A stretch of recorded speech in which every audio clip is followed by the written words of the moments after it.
everybody. It's a wonderful new show here at Music Addict, a wonderful podcast. Of course, to myself, Tom McDonough, and my co-host, Mark Taylor.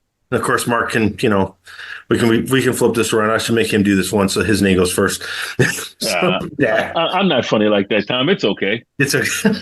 So this week, our guest is Joel Hoekstra, who is the Whitesnake's guitarist, plays for the Siberian Orchestra, and he's played with, I can give you Cher, Night Ranger, quite a few.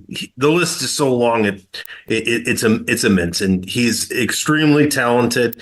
I've had the pleasure of at least interviewing him a couple of times.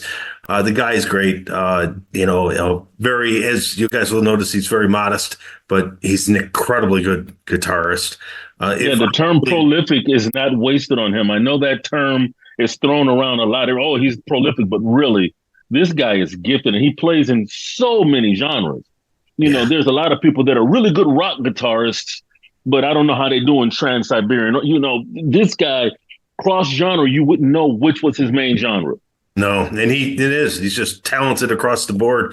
He understands music. I've always been impressed by him. I wish I could play as good as he could play, just at 10% of what he can play, and I'd still be great. So on any instrument, any instrument, So I definitely look up to him in the musical aspect. It's when we were picking some guests in the beginning, when we decided to put this podcast together, I and Mark were thinking of people we could bring in the industry that were experts of what they do, and he has definitely got that in the musician end of it, where Robert Ibach had it. Ibach. I keep doing that to him all the time, and I've known him for how many years? About the fact that they all have different specialties. Robert has the production wise, and we should bring in some more. And you're going to see some up and coming artists as well, because both Mark and myself believe that up and coming artists deserve a shot. And being heard. I mean, I have collected tons of music on my playlist from doing interviews with up and coming artists because I get to hear the music. So it's amazing how much my playlist is probably half up and coming artists. It's funny, with so much music being available, it is so much harder to find it because there's no real curators. You really have to search for it. And if you don't know where to search, it's hard to find new music. So I'm glad that we can help introduce some people and hopefully draw more crowds to what they do, because there's so much talent out there. And also, I promise that we'll have some, speaking of crossovers, we're going to bring some people from Hollywood who actually do music in the show. So we're going to spread it out and go across, and then we're going to find some songwriters and some more producers. And, absolutely. Some engineers. We got to get more engineers. Touring. We're going to try to get the different stuff, so it's not all just one thing each week. That way, everyone gets a different part of the industry, learns from the industry, learns how people do things, and who knows, maybe you'll follow them on social media. Absolutely. It's all about the networking aspect, especially in social media. Right. And if we were just discussing, there's so much going on. AI was what we were discussing off. It's going to put us all out of work, Tom. Yeah, it's going to put. Yeah, soon our podcast will be all AI. Yeah, it won't be us. It'll just be AI people doing AI people talking about this stuff, who are going to be able to do it much faster than we can by pumping them out faster than we can, and they could do a whole. And they'll be better looking, Tom. They'll be better looking. Better looking, yes. You're right, because that we did discover, and it's a true fact, that the top number one rated model in Spain, if not in Europe, is an AI bot. That's awesome. That's awesome. Amazing. It's scary, but it's talk about an unattainable goal. Exactly. I mean, you used to have to worry about photos being airbrushed, and now it's complete fabrication. The person doesn't even exist. And I'm hoping they don't take over my favorite genre, which everyone probably that knows me knows is rock and roll.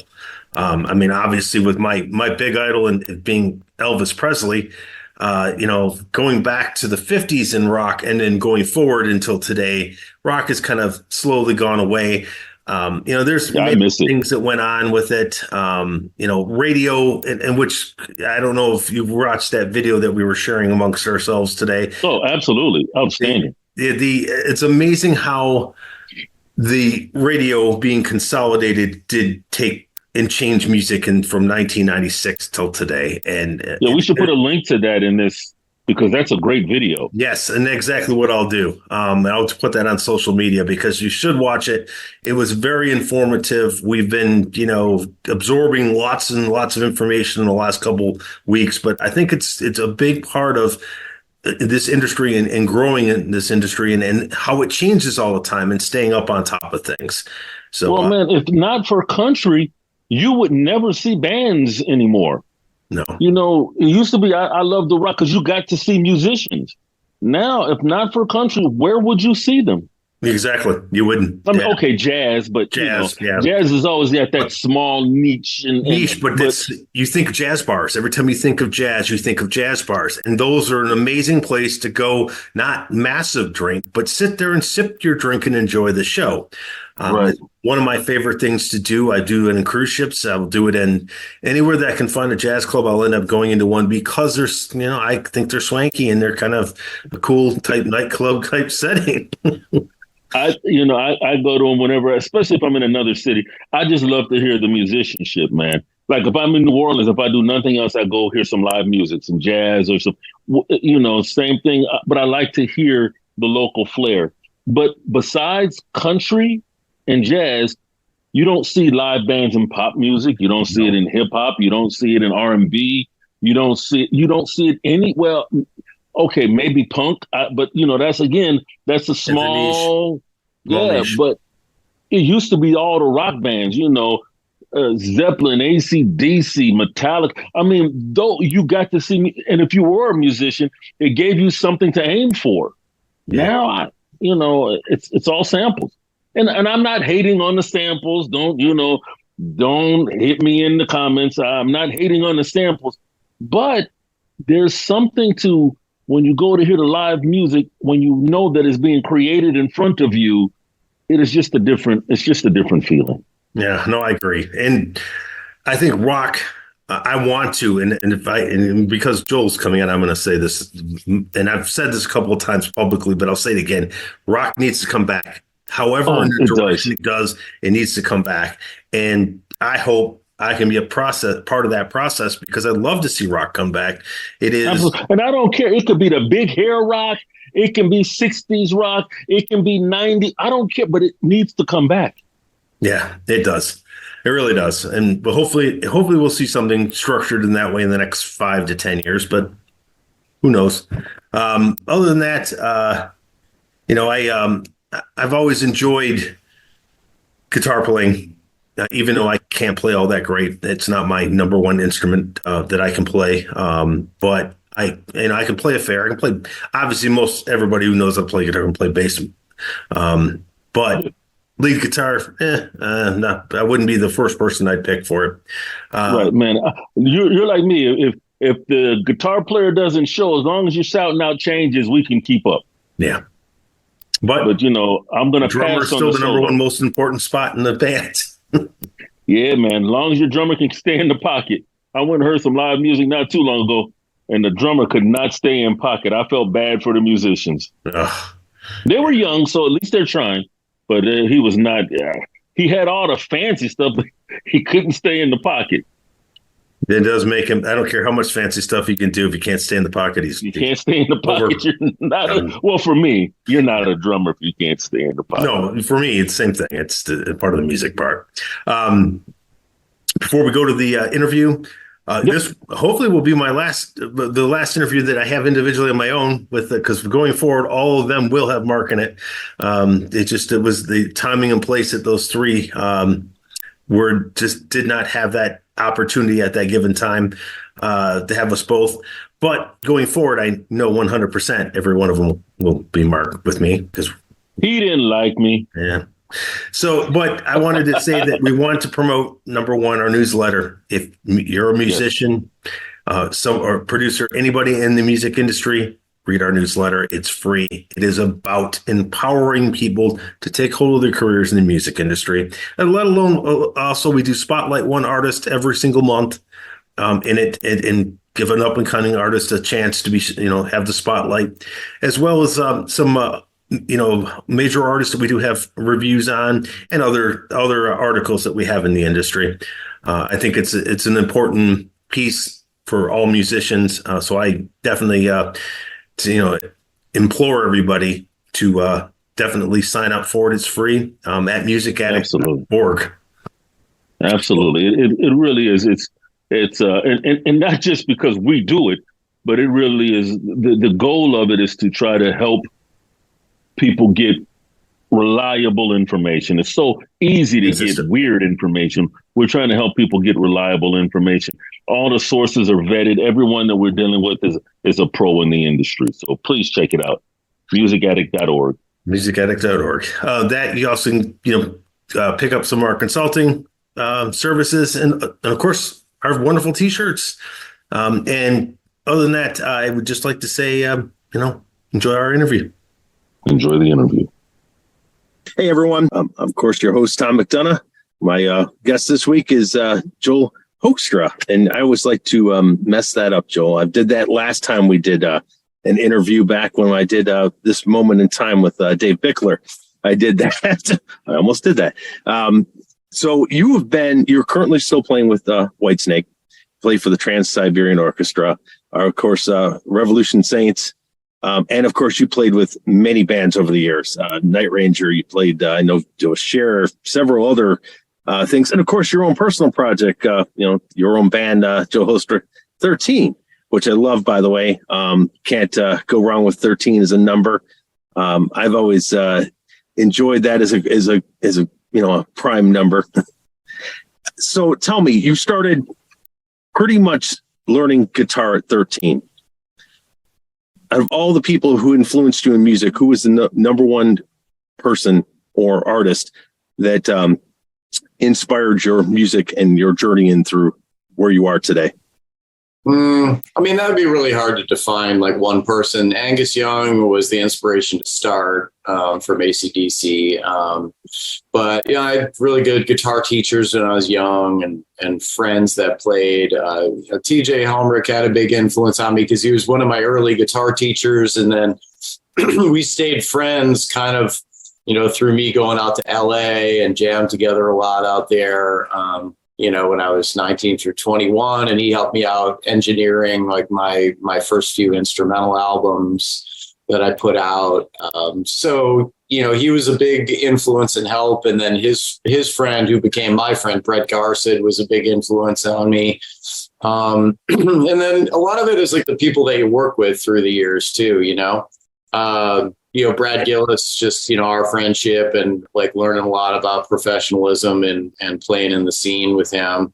So a lot of people have had big influences on me in terms of, I guess, how I approach things. And yeah, so there you go. And you'd have to throw my parents in there, because they were classical musicians. And so having that from all the way since birth, having like musical models around the house, people that were really good musicians, that helps too.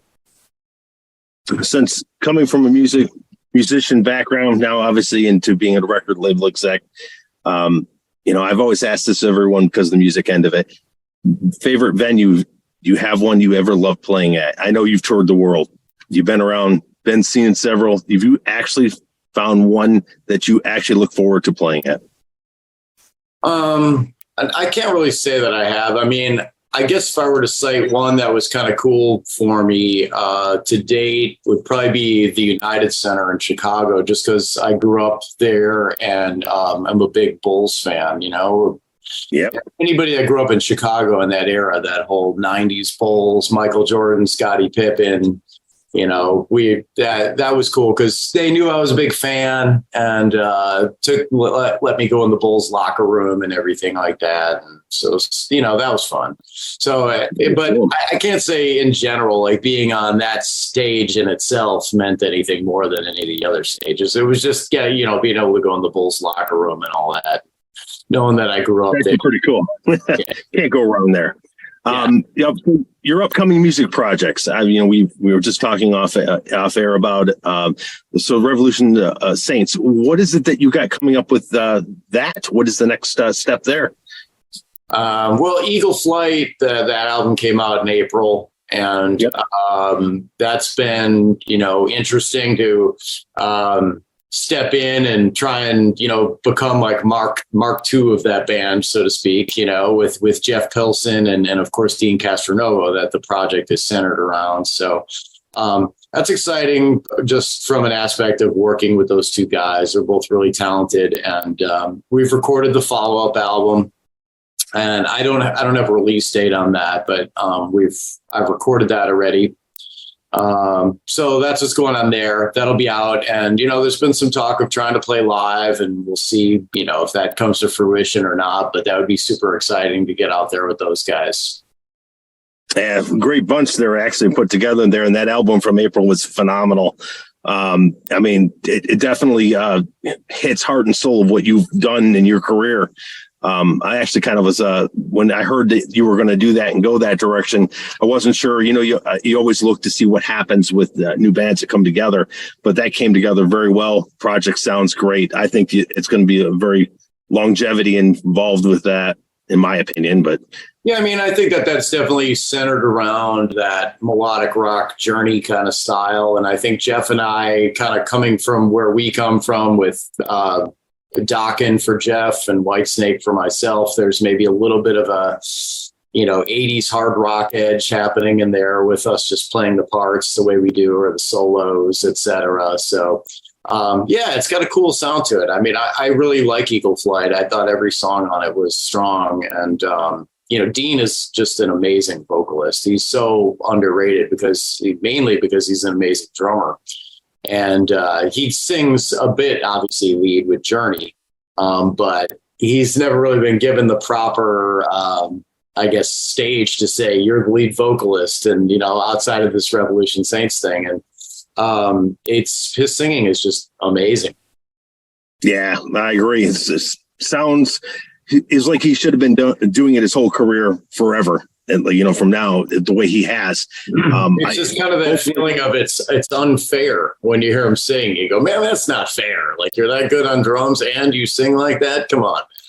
Yeah, I know. The last time how many drummers? Is not as many drummers have been lead vocals over the years. There's been a few, but they've all been iconic.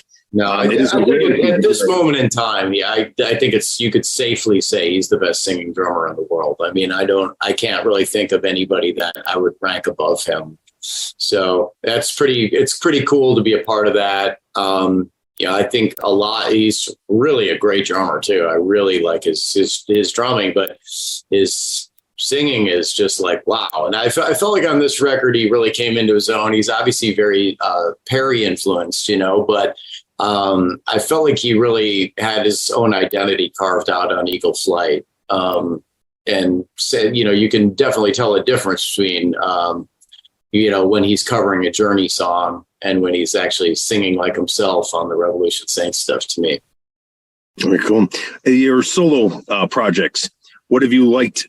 What have you done in your solo projects do you feel that you've not done, or that you've done differently than what you've done with let's say something like with Whitesnake and of course with Revolutionary Saints? What is it that you think that your solo project has brought to you as an artist? With Joel Hoekstra's 13, the idea is that that's the opportunity where I do all the writing. So I write all the lyrics and the vocal melodies and all the riffs, everything. So the songs are like 100% written by me, and I kind of get to be the person who has them say so in the mix. I don't mix it myself. I have Chris Collier mix it, but Chris works with me on like what I want to hear, and the person to kind of sign off on the artwork as well. Same deal there with Christiane Gilbrook, who did a really cool cover, I thought, on this, and cool artwork on it. So I get to be the person to sign off on all that. And so it has more to do with like the level of contribution and the more that it's actually yours. Where bands are a little bit more of a democracy. This is like my opportunity to be the dictator. Nothing wrong with that. It's always good, and I loved your solo stuff that's come out. It shows a lot of heart and soul in there. Again, you phenomenal guitar playing. I can't name that many people in the same hand that you could beat you in guitar playing today, right now, which is phenomenal. I put you in the top 3 for sure, 100%. And it says a lot about you and how you've always gone about your artistry of playing guitar. I've always enjoyed it. I'm sure many other people have out there. Your name comes up instantaneously when people mention guitarists and talk about it in the industry. I think, the thing I'm most proud of with that is that I've been able to enter the conversation through just kind of hard work and perseverance, rather than somebody who had a successful album back in the 80s. So most of the people that are in that conversation are people that had at some point some kind of album that blew up and sold 1 million copies or a couple million copies. I'm like the one guy that seems to like be in that conversation that hasn't had that. So I'm proud of that, just off of like earning that, I guess, through hard work to be in the conversations that, cool enough for me. No disrespect to anybody who did sell the albums in the 80s. That's great. My timeline worked out as such that I came to the age where I graduated out of guitar school right when Smells Like Teen Spirit came out and everything just went away. That was cool. It led me on a very cool path of learning to do all kinds of different things on guitar and being a versatile musician. That was always my top goal, to just be a pro musician more than be a quote unquote rock star or anything like that. So anything that I get regarding success, career success for me is like frosting on the cake, or sometimes playing with house money, I'll call it, because I come from the suburbs of Chicago where you're not really supposed to do this kind of stuff. It's not really supposed to be attainable. So it's not like I grew up with a dad who sold 5 million albums himself or something like that and was saying, don't worry, I'll get everything done for you, So it's been a process of doing all kinds of things to get to the point where I've gotten. And so, I definitely am proud of the amount of work that I put in to do it. Yeah. And what I always tell my interns, because I have a bunch of them every semester, I teach the industry too. I always tell them there's 2 different things: being a great artist or being famous. It's 2 different jobs. And I would definitely say that you have attained fame with just being a tremendous, good artist. And that's, again, like you said, it's a rarity to be in some of those conversations and not selling millions of records and get caught catching it off that fame. But again, you've really done well in your career with that, and I don't see you stopping anytime soon. You definitely there, especially nowadays. There's a big difference, I think, between being somebody who's a good musician or has a good career. One doesn't really guarantee the other. Right. Especially nowadays, because it's so focused on the digital world. People are looking for sensationalistic clips to post on YouTube and Instagram and whatnot of them playing. And so that tends to be the focus, what's going to make people's jaws drop, rather than say David Gilmour. He was never thinking about that when he was coming up with the great solos for Comfortably Numb or something like that. He's just playing for the song and gets called a great guitar player because of his tasty playing, and he is amazing. I love David Gilmour. Don't get me wrong.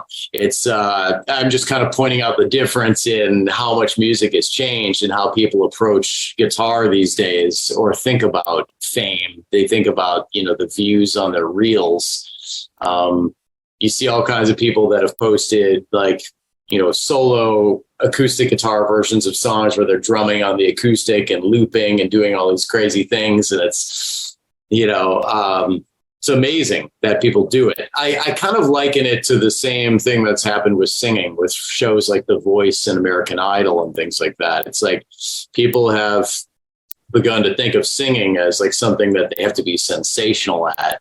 Whereas maybe some of the cool singers that we grew up listening to in bands were just cool because they had like a persona or an edge. It wasn't necessarily about their vocal range or their pyrotechnics or anything like that. They had like a cool character to their voice and maybe a cool image, but something that was like organic and real, not like manufactured. So I don't know, just an observation. But at the end of the day, I think all those things are still good because it still generates interest in playing and singing. Like, so those programs, I'm not saying that they're bad. It's still, if you're a kid and you watch American Idol or The Voice and it inspires you to sing, I still think that's a positive. Exactly. It just makes it tougher. The industry, and you and I both know the industry is a lot different than what is perceived. But again, American Idol, The Voice, and America's Got Talent are TV shows, and they do a great job. And you're right, they inspire people, but ultimately, it doesn't show the end of the industry and how it goes and how hard work goes behind it. And to maintain things is tough. And like you said, everyone's looking for that sensational clip. I think back in the day, our thing was album covers, going to the record store, looking at album covers. Yeah, was probably the thing back then. Today, you're right. Everyone's looking for their 15 seconds. And I mean, absolutely with Iron Maiden, like not that they're a fantastic band, obviously, but like, I bought the first Iron Maiden album cassette, I should call it, really, that I bought was just due to the artwork. Having Eddie on there. I hadn't even heard them, but I went, well, I'm buying that. I think it was probably Number of the Beast or maybe Peace of Mind or something. And I went like, I gotta have that. Like, yeah, I did. I bought a lot of records, a lot of cassettes based off of the album covers. The Motel, I bought that off of it. Didn't even know what it was and bought it. So, definitely. Again, other things, you got so much going on in projects and new Siberian Orchestra. Again, many people, it is a tremendous, organization is obviously brought a lot of Christmas cheer and other things over the years. You get the pleasure of playing with them. You are going to go back at that again in November, if I'm not mistaken. Yeah, I'll be out for the winter tour this year. So always honored and excited to be a part of Trans-Siberian. It's a tremendous pool of talent there. And obviously a very successful tour. It's always, one of the top Billboard tours every year. So to be a part of something like that sort of defies the system to a degree is a lot of fun, I mean, when you look at all the top tours, it's always like one of these things is not like the other. And it's always TSO when you go down all the big pop names. And then there's always Trans-Siberian Orchestras in there. And it's great to be a part of that. And, outside of that, I'm working on an album for the other project with Frontiers that I'm a part of called Iconic. That's with Tommy Aldridge, my Whitesnake bandmate, and Michael Sweet, Marco Mendoza, and Nathan James. And so I've turned in the riffs to Michael for that. I think Michael's working on arranging those. This is the way we go about it with Iconic. He sort of arranges them into song form, and then they go to Nathan and Alessandro Del Vecchio, and they write the lyrics and vocal melodies. So it's more collaborative songwriting process with that, but that's underway. And as far as live stuff, pretty much playing a lot of acoustic shows with my friend Brandon Gibbs this year. We have a Northeast run coming up in September, early September. And then we're actually going to Europe. Funny thing about those is this year in particular, we already toured the UK and now we're going to tour Europe. And next year we're talking about going to UK again and going to Japan. And this was something that we started for fun.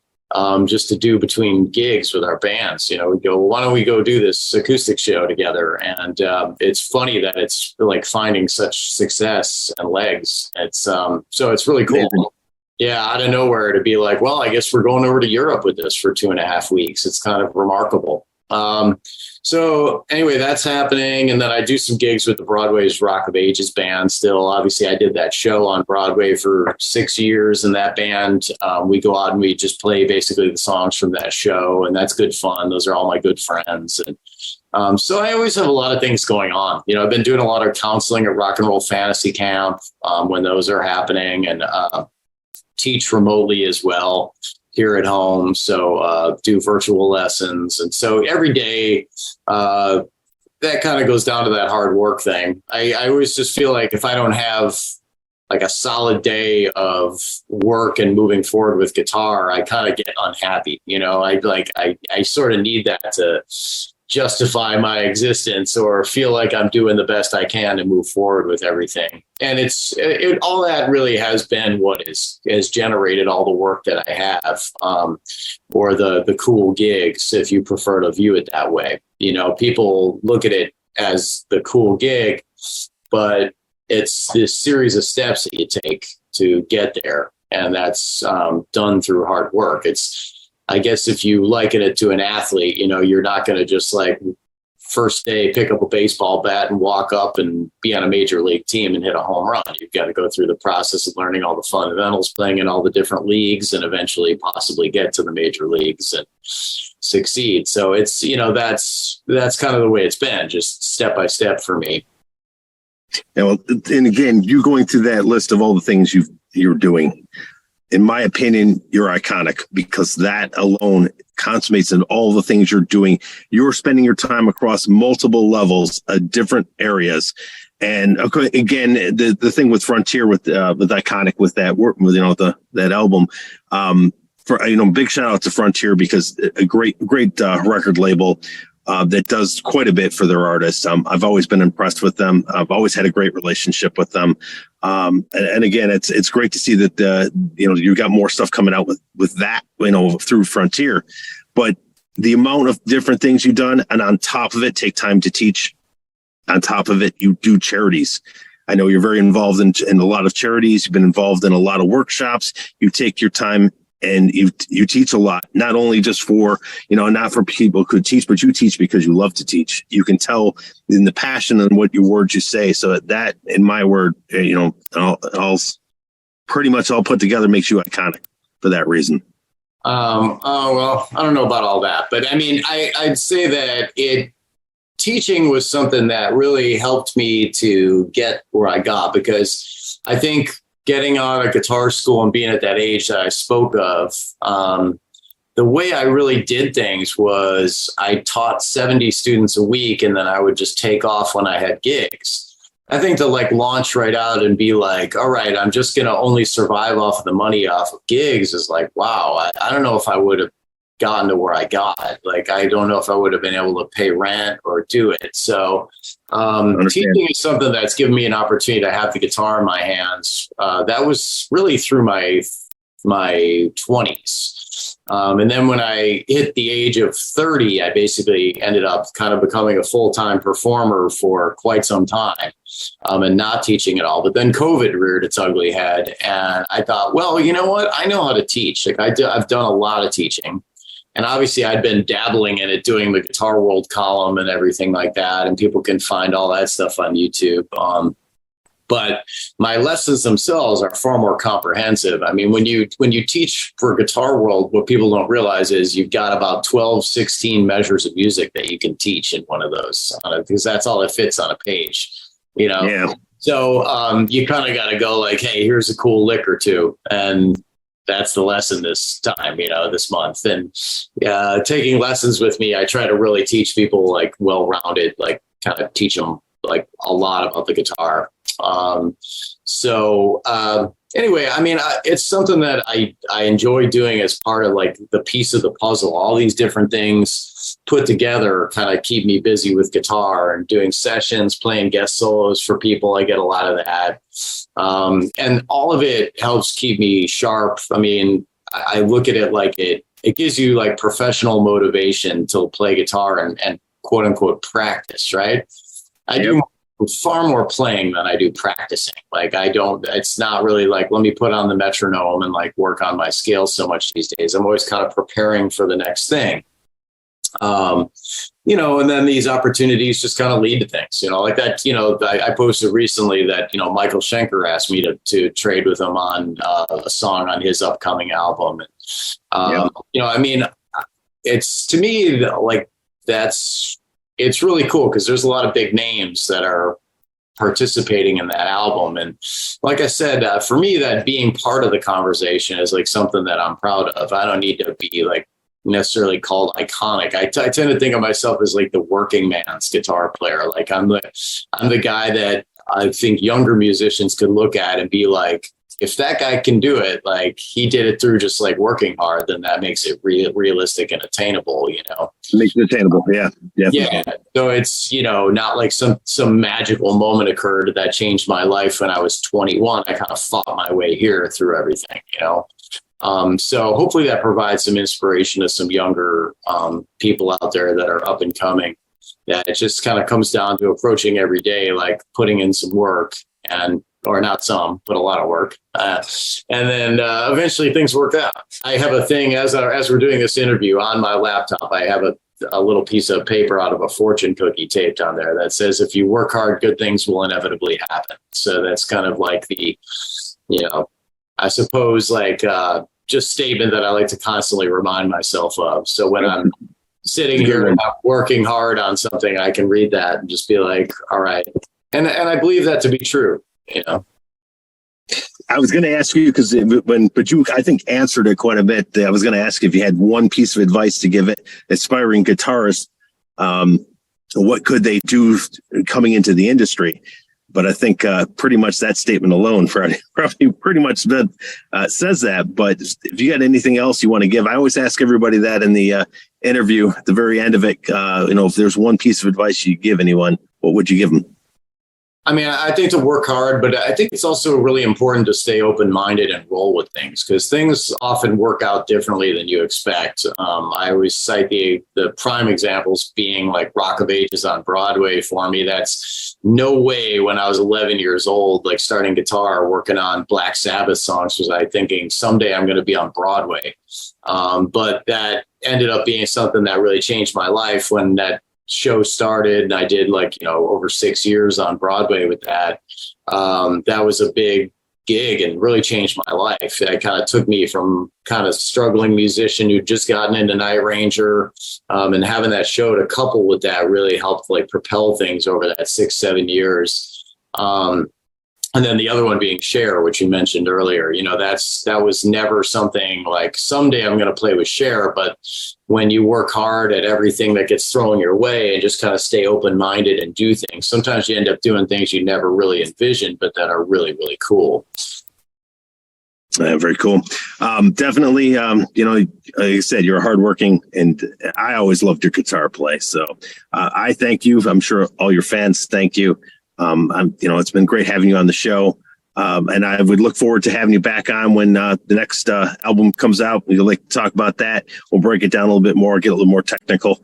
And then again, thank you for being on the show. Awesome. Thank you so much.